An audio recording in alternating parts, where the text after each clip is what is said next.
Atmakur branch, Kurnool జిల్లా సహకార కేంద్ర బ్యాంక్ ఆత్మకూరు బ్రాంచ్కి సంబంధించి మా బ్రాంచ్ పరిధిలో క్యాష్ డెఫిసిట్ అనేది సస్పెక్టెడ్గా అనిపించి ప్రధాన కార్యాలయానికి నివేదిక అందించామండి. సో దానిలో భాగంగా ప్రధాన కార్యాలయం నుండి చీఫ్ ఎగ్జిక్యూటివ్ ఆఫీసర్ మన చీఫ్ మేనేజర్ గారిని నియమించడం జరిగింది ఎంక్వైరీ ఆఫీసర్గా. సో ఎంక్వైరీ ఆఫీసర్ సమక్షంలో నిన్న ఎంక్వైరీ జరిగింది. కంప్లీట్గా వెరిఫికేషన్ పూర్తి చేశాము. సో నివేదిక కూడా ఎంక్వైరీ ఆఫీసర్ ఇవ్వడం జరిగింది. ఆ నివేదికలో క్యాష్ అయినటువంటి అల్తాఫ్ హుస్సేన్ స్టేట్మెంట్ ఇవ్వడం జరిగింది. దాన్ని అంగీకరించడం జరిగింది అమౌంట్ తీసుకున్నట్టుగా.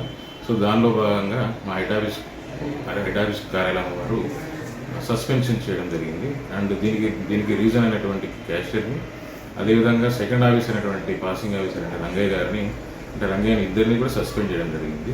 సో దీనిలో భాగంగా మేము తదుపరి లీగల్ చర్యలకు కూడా ఈరోజు తీసుకోవడం జరుగుతుంది. ఎంత అమౌంట్ సార్? 78,77,797.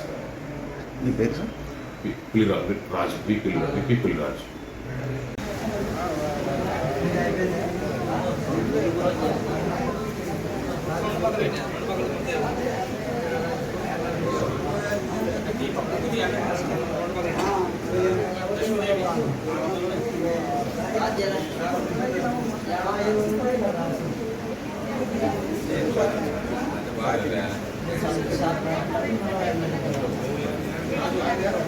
Gracias.